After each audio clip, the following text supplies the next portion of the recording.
Yes, good morning. You're still watching Power Breakfast right here on Citizen TV, and it's that time when we take a look at the headlines on today's dailies, plus anywhere else where they record news, including on Citizen TV. And to help us do that this Monday, we have Deputy Governor Jonathan Mweke next to me on my immediate left. Deputy Governor for Nairobi, Jonathan Mweke, karibu sana. Asante. Next to him, we have Brian Weke, CEO IED, that's the Institute for Education and Democracy, and Yusuf Hassan, Member of Parliament for Kamukunji. Good morning, gentlemen. Good morning. Good morning. Coming out of a weekend, of course, politics always takes center stage. But before we get to that, because there's a lot of politics, especially from the court side. Last week, I remember telling my panelists on Thursday and Friday that we are struggling to get news to talk about Jubilee because they rarely feature on the newspapers. I do not know why. But at least today we have a headline for Jubilee on the Standard, and it's a strip at the very top, just a strip. Jubilee storms Kalonzo backyard. 8 lawmakers tell Wiper leader to join Jubilee as Deputy President William Ruto woos Ukambani in charm offensive. We'll be looking at that in a short while. Of course, the main headlines across all the major dailies this morning have to do with CORD. On the Standard, Raila told, be the kingmaker. On the Daily Nation, name flag bearer by December, CORD told. On the Star, Raila's new war fronts on Uhuru. You can see, Bwana Yusuf, you should be worried by this because we have a situation where CORD is constantly making headlines, and Jubilee, surely, we do the news review here, we do not create things that do not exist. We need something to talk about.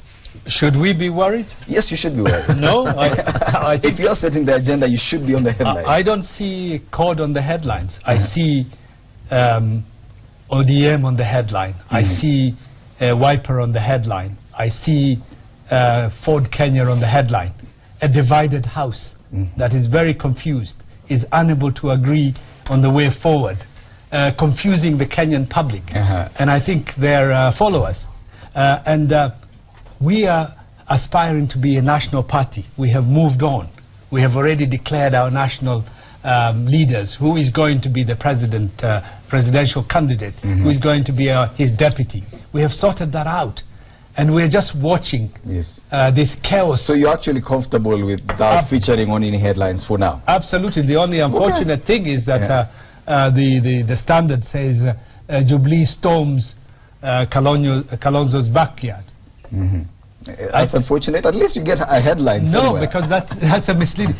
Jubilee is aspiring to play all over the country, and we do not believe in the politics of compartmentalization, the politics in which a particular region is boxed and identified with a particular party as an ethnic party.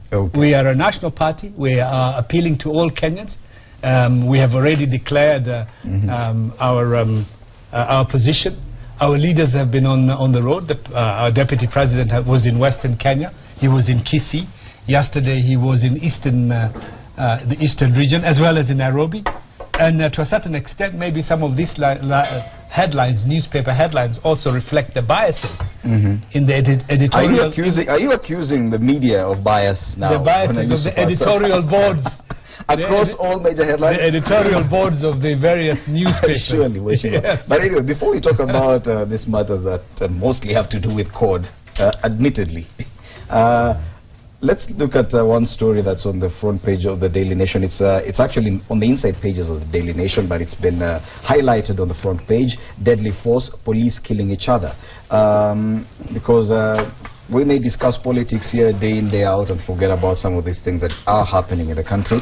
And on page 10, 12, page 11, 10, 11 and 12 of the Daily Nation, the headline is 23 policemen killed by colleagues as service struggles to stop the trend.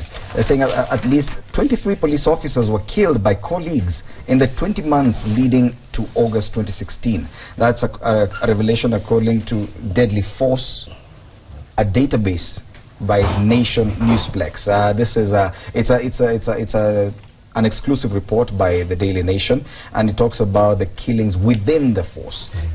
And of course, the police have been accused of extrajudicial killings over and over, but mostly to do with how they handle suspects when they encounter suspects, and of course the shootout and people die without being convicted. And but now we're seeing that even within the force there's a problem, that either friendly fire, either extrajudicial killings are happening right inside the force. And according to the Newsplex analysis, it reveals that some of the circumstances related to the police killings are work rivalry, friendly fire, crimes of passion, terrorism, and extrajudicial killings. Yeah, I think they missed one big one in those reasons, and that's the welfare of the police. I mean, if you can see the reforms that have been supposed to take place and never took place for the police. There's police housing that really never gets done. There's their salaries that never go up. Of course, the police are not allowed to have demonstrations and so on and so forth. But they end up not being able to live normal lives like normal Kenyans. They end up not being able to take care of their families, both immediate and themselves. So if there's a lot of frustration in the police force, and it makes do for them now to start shooting their bosses, killing themselves. So the other day at JKI, a police officer committed suicide citing financial problems. How do I provide for my family? So I think where we need to start is the welfare. I mean, these are the men and women who take care of us, who make sure you and I are able to go about our daily business every day. I think they're the people that the government should be looking at first. Increase their salaries, give them decent housing, give them bursaries for their children or educate their children, and ensure they begin to live normal lives. And the police vetting that's been going on has shown, has revealed quite a bit, because you can see why the corruption is extremely rampant in the police force. Almost every year, year in, year out, the police are voted or are regarded as the most corrupt when they have their surveys. So I think amongst all other things, the crimes of passion and rivalry between themselves, I think are secondary. What is the issue is the welfare. And that's what's causing that frustration. And the only way to take it out, I mean, you don't frustrate somebody who has a gun. So the easiest way out is to go and start shooting themselves, shooting others, shooting their bosses, and so on and so forth. And of course, these 23 policemen who were killed, this number does not include police officers who turned their guns on themselves after killing other colleagues, or who committed suicide without killing other colleagues first. Because some of them, after shooting colleagues, they do commit suicide. In that case of the lady at the Jomo Kenyatta International Airport, she just killed herself. Now this 23 does not include that. But it means that the number of people, of officers killed by their own guns is actually much higher than this. Higher. Wanaweke. Yeah, I want to agree with you. These reports, we've seen them over and over again. And I want to agree with my brother that still we've not internalized certain things. The police reforms that we started doing nearly 6 years ago, again, still, and I've said this and I will say it again, the mere fact that we check their bank accounts in that vetting process, again, how we do it does not seem to support the reform processes that ought to have happened. Asking how did you get M-Pesa, who are you sending money to? Really, I think we have lost it as a country, because the biggest problem that we have is holistically looking at the issue of reform process of the police service. We still think it is a force and not a service. Again, internalizing the fact that there is a new way of doing things that has not happened. Issues to do with the motivation of officers is a big problem. So if I'm looking at 23 police officers who were killed by their own colleagues, it's quite worrying. Organizations like IPOA, really, in all fairness, I would really want to understand what is their role in this country. Because I can see around 1,330 cases have been reported to IPOA, and they've decided to investigate. And the word is they've decided to investigate. You know, we need to start seeing serious output. We need to start seeing proper accountability structures between different systems within the police service. we need to see the Commission taking a much stronger role in ensuring that these things do not happen. We need to see IPOA, which is charged with the responsibility of ensuring that there is justice within that structure. Again, is it that we don't have proper people for the job?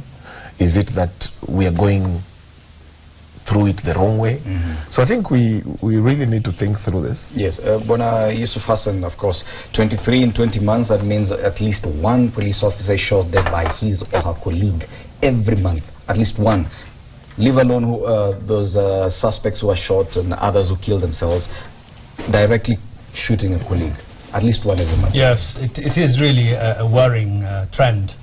It clearly indicates that things are not well in our National Police Service, and that a lot needs to be done. And also the police are overwhelmed in terms of facing new and more dangerous challenges. They haven't been equipped or remunerated in such a way that they can do their jobs better. And there's a lot of stress, it appears, in the system and among the police officers themselves. And so this is something that the Inspector General of Police should be worried about, and should start the necessary changes and address this issue in a critical way. And of course we need to continue with the reform of our police force. We want to create a democratic police force that fits into the new Kenya, a new force that respects the constitutional rights of the citizens of this country, but also works to ensure that police are taken care of. Given the fact that in fact we are facing serious problem of security like terrorism, I don't think, I've said this in Parliament and I'd like to repeat it here, that whether our police force is well trained and well equipped and ethically strong to be able to withstand the dangers that we face. And if you look at the recent attacks on the police, they haven't performed very well when it comes to major challenges relating to terrorism. But also there are issues of rights, the rights and the benefits of police officers. Their housing conditions are very poor. Their salaries are very low.